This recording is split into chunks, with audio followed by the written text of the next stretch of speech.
Hi, taste of your choice എന്ന എൻ്റെ YouTube ചാനലിലേക്ക് എല്ലാവർക്കും സ്വാഗതം. എൻ്റെ പേര് അൻസി അൻസിൽ.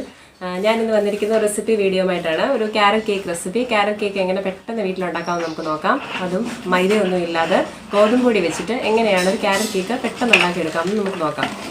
കഴിഞ്ഞ ഒരു ഇൻട്രോ വീഡിയോ ഞാൻ ചെയ്തിരുന്നു. അതിനകത്ത് കുറേ സൗണ്ടിനൊക്കെ പ്രശ്നമുണ്ടെന്നൊക്കെ ഒത്തിരി പേരോട് പറഞ്ഞു. അതൊക്കെ മാറ്റം വരുത്തിയിട്ടാണ് ഞാനിപ്പോൾ ഈ വീഡിയോ ചെയ്തിരിക്കുന്നത്. ഒത്തിരി സപ്പോർട്ട് ചെയ്ത എല്ലാവരും തന്നെ, അതുപോലെ തന്നെ ഇനി നിങ്ങളുടെ എല്ലാ സപ്പോർട്ട് എന്നോടൊപ്പം ഉണ്ടായിരിക്കണം. അപ്പം എങ്ങനെയാണ് ക്യാരറ്റ് കേക്ക് ഉണ്ടാക്കുന്നതെന്ന് നമുക്ക് നോക്കാം.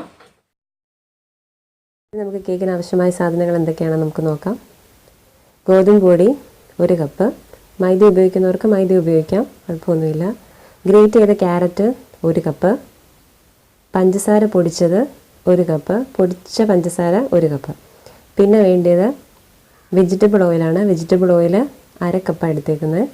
1 കപ്പിന് 1/2 കപ്പ് വെജിറ്റബിൾ ഓയിൽ.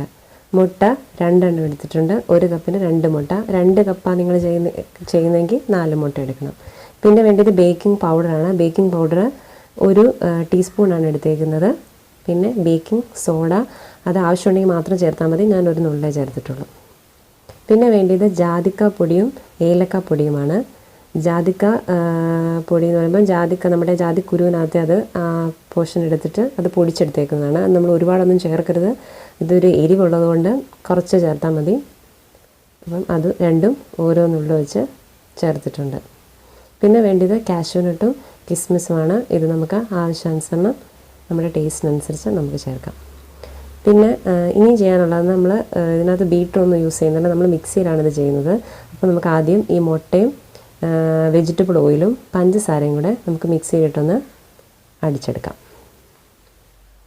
മിക്സിയുടെ ജാറിലേക്ക് മുട്ട പൊട്ടിച്ചൊഴിച്ചിട്ടുണ്ട്. നമുക്കിതൊന്ന് അടിച്ചെടുക്കാം.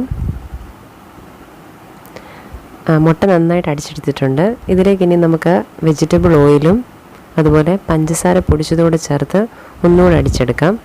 അപ്പം നമുക്ക് ഇളക്കുന്ന സമയത്ത് അതെല്ലാം ഒന്നിച്ചിരിക്കും, അല്ലെങ്കിൽ പിന്നെ ഇളക്കിയെടുക്കാൻ ഭയങ്കര പാടാണ്. നമ്മൾ ബീറ്റർ യൂസ് ചെയ്യാത്തതുകൊണ്ട് നമുക്ക് ഇച്ചിരി പാടായിരിക്കും. മിക്സിയിൽ അടിച്ച മിശ്രിതവും മറ്റേ ക്യാരറ്റും കൂടെ ഞാൻ ഇതിനകത്ത് നന്നായിട്ട് മിക്സ് ചെയ്തിട്ടുണ്ട്. ക്യാരറ്റ് കൂടി ഇട്ടാണ് മിക്സ് ചെയ്തേക്കുന്നത്.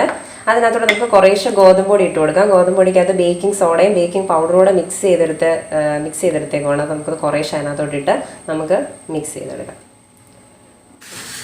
ജാതിക്ക പൊടിച്ചതും ഏലക്ക പൊടിയും കൂടെ ഇട്ട് കൊടുക്കാം. മിക്സ് ചെയ്ത് കഴിഞ്ഞതിന് ശേഷം ഈ ഒരു കൺസിസ്റ്റൻസി വരും. നമുക്കിനി ഇതിനകത്ത് കേക്ക് ഉണ്ടാക്കാൻ വേണ്ടി തുടങ്ങാം. നമുക്കിന്നത് നോൺ സ്റ്റിക്ക് തവയിൽ നമ്മൾ ഗ്യാസിൽ വെച്ചിട്ടുണ്ട്. അത് നമുക്ക് 10 മിനിറ്റ് പ്രീ ഹീറ്റ് ചെയ്തതിന് ശേഷമാണ് നമ്മൾ ഇതിനകത്തേക്ക് എടുത്ത് വെക്കുന്നത്. നമുക്കപ്പോൾ ഇതിന് 10 മിനിറ്റ് അടച്ചു വെച്ച് പ്രീ ഹീറ്റ് ചെയ്യാം. ഇതിനകത്തൊരു ചെറിയ റിങ് വെച്ചിട്ടുണ്ട്, അതിൻ്റെ മണ്ടയ്ക്കാണ് വെക്കുന്നത്. അപ്പോൾ നമുക്കിത് പ്രീ ഹീറ്റ് ചെയ്തെടുക്കാം. ഇതിനകത്താണ് കേക്ക് ഉണ്ടാക്കാൻ പോകുന്നത്. ഈ പാത്രത്തിനകത്ത് നമ്മൾ നെയ്യ് തേച്ചിട്ട് അതിനകത്ത് ബട്ടർ പേപ്പർ വെച്ചിട്ടുണ്ട്. ഇനി അതിനകത്തോട്ട് നമുക്ക് ഈ ബാറ്റർ ഒഴിച്ചു കൊടുക്കാം. നമ്മൾ ആ മിക്സ് മൊത്തമായിട്ട് ഇപ്പോൾ ഈ പാത്രത്തിനകത്തോട്ട് ഒഴിച്ചിട്ടുണ്ട്. നമുക്ക് നല്ലതായിട്ടൊന്ന് ഡാപ്പ് ചെയ്ത് കൊടുക്കാം. നന്നായിട്ടൊന്ന് ഡാപ്പ് ചെയ്ത് കൊടുക്കാം. ഇന്നത്തെ എയർ ബബിൾസ് ഒക്കെ ഉണ്ടെങ്കിൽ പോകാൻ വേണ്ടി അങ്ങനെ ചെയ്യുന്നത്. അതിനുശേഷം നമുക്കിതിനകത്തോട്ട് നമ്മുടെ അണ്ടിപ്പരിപ്പും കിസ്മിസും ഒക്കെ ചെറുതായിട്ട് വേണമെങ്കിൽ അത് നിങ്ങളുടെയൊക്കെ ഇഷ്ടത്തിനനുസരിച്ച് ഇട്ട് കൊടുക്കാം.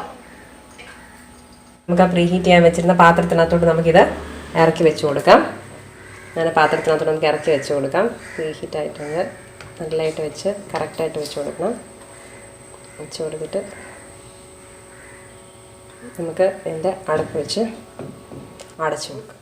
ആദ്യം ഒരു ഹൈ ഫ്ലെയിമിൽ ഒരു 10 മിനിറ്റ് വെച്ചതിന് ശേഷം ലോ ഫ്ലെയിമിൽ 45 മിനിറ്റ് ആകുമ്പോഴത്തേക്കും ഇത് കുക്കാവും. നമുക്ക് ഇടയ്ക്ക് വേണമെങ്കിൽ ഒരു 45 മിനിറ്റ് ഒക്കെ ആകുമ്പോൾ ജസ്റ്റ് ഒന്ന് ഓപ്പൺ ചെയ്തിട്ട് നോക്കാം അത് വെന്തിട്ടുണ്ടോ എന്ന്.